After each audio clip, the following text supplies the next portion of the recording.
All right. Donald Trump is we're talking with Sean Hannity, and he's got some strategy for dealing with the coronavirus. You remember fireside chats and how those were spoken about as far as pacifying a nation? Well, here we go. Report today, the global death rate at 3.4%, and a report that the Olympics could be delayed. Your reaction to that? Well, I think the 3.4% is really a false number. Now, this is just my hunch, but based on a lot of conversations with a lot of people that do this, because a lot of people will have this, and it's very mild. They'll get better very rapidly. They don't even see a doctor. They don't even call a doctor. You never hear about those people, so you can't put them down in the category of the overall population.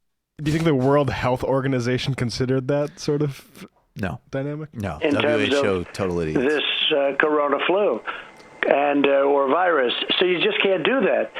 So if, we have thousands or hundreds of thousands of people that get better just by, sitting around and even going to work, some of them go to work, but they get better.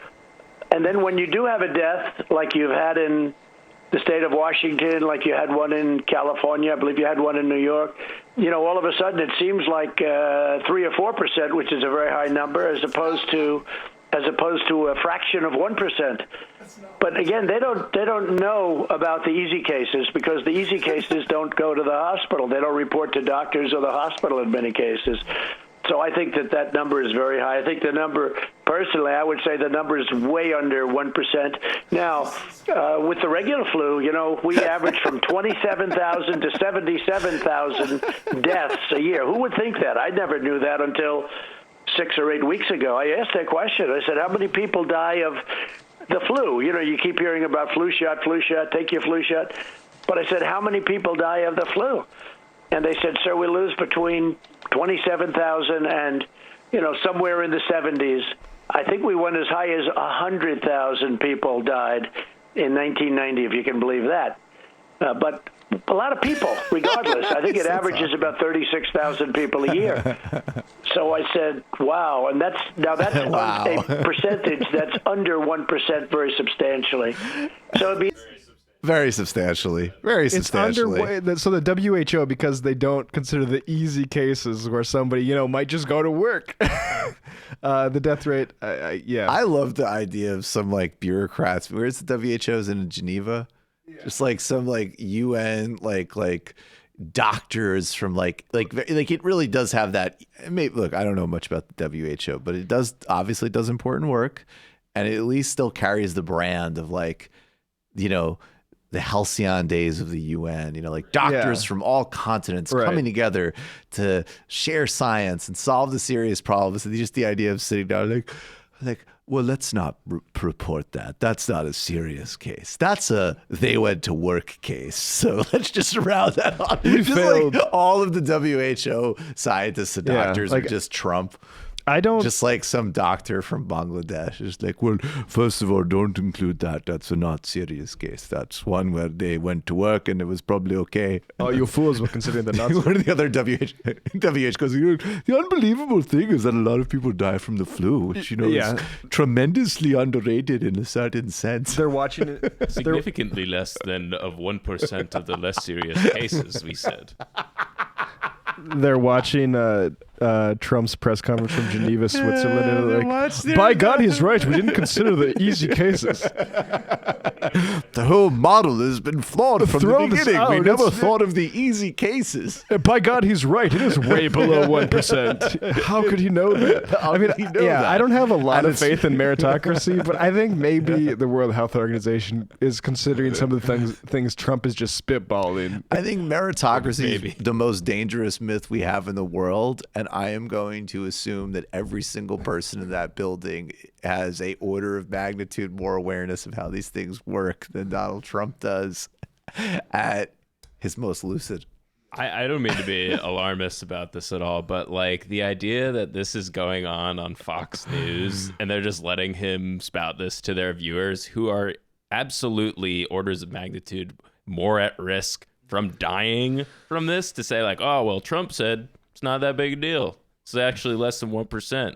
No, like is incredibly dangerous. And this is the WHO. We'd like to acknowledge that in our previous numbers, which had led to a great deal of concern, we had not acknowledged of the way below but not statistically insignificant number of something like 1% case where people just go to work and it's like fine. So our whole model needs to be revised. We could probably tack this on here too, talking about like the supply chain issues that are going on with the coronavirus here. And I don't know how widespread this issue is. This is just something I have anecdotal data of. Right. But there are some hospitals that are told by their suppliers for certain things like, serums or masks, like, do not request more than you have been requesting prior to the coronavirus thing, because we can't provide that any more than that. Yes. I mean, and exactly. And there's actually been I believe they've even been trying to tell common like consumers, like, don't go buy your own personal things on Amazon because we actually need these. Because hospitals for, like, actually a collective use that problem, as, like not you feeling less anxious while you fly. Yes, literally hospital supplies will go onto Amazon if they can't use their main suppliers to get this stuff. And we're going to see like this sort of thing completely broke down during World War II to the point where everyone's like, yeah, free market capitalism just doesn't work. We can't actually depend on this. And I mean, if this has already happened to a flu virus, think of what happens with,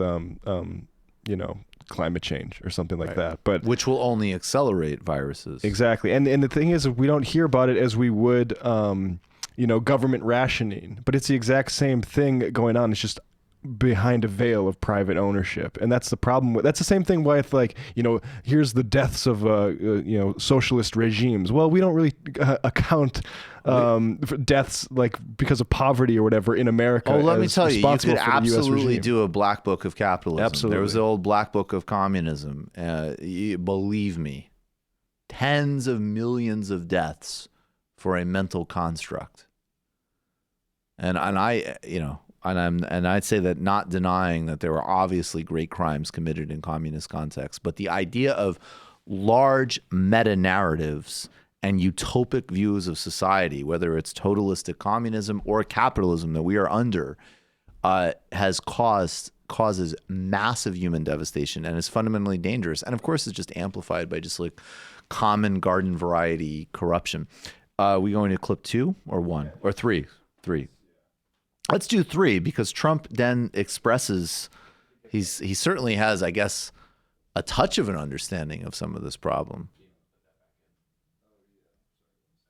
We don't have that? Okay, because this is and by the way, this is an example. This is terrifying. It's ridiculous.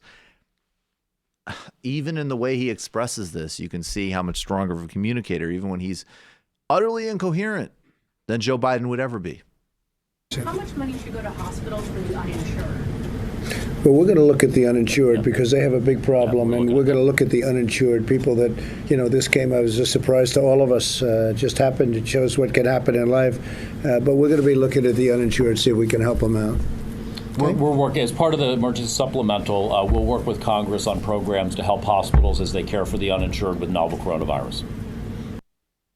And that is, by the way, zero different than what Nancy Pelosi is putting forward. You cannot, look, everybody gets too clever by half. The case for Medicare for all is infinite, and it's the right thing to do, and it's obvious, and it is not dependent on a shock like this. But if you wanted to just add a cherry on top, yeah, you're not safe unless you have a universal public health system. Yeah. You're not. This is going to be a great case study in like public health and universal coverage when we see the ways in which South Korea, which is much closer to the epicenter of this entire thing, deal with this as opposed to us and just like watching this thing roll over us. Not to be alarmist, but like South Korea is like drive-through test centers that people can go to right now.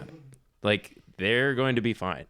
And, Barack Obama could have sent this out to his gazillion followers in between, like, just read the new Zadie Smith novel. He could have said, let's learn from South Korea. Instead, he was on the phone being like, how do we destroy the only hope of having a decent, modern, civilized society?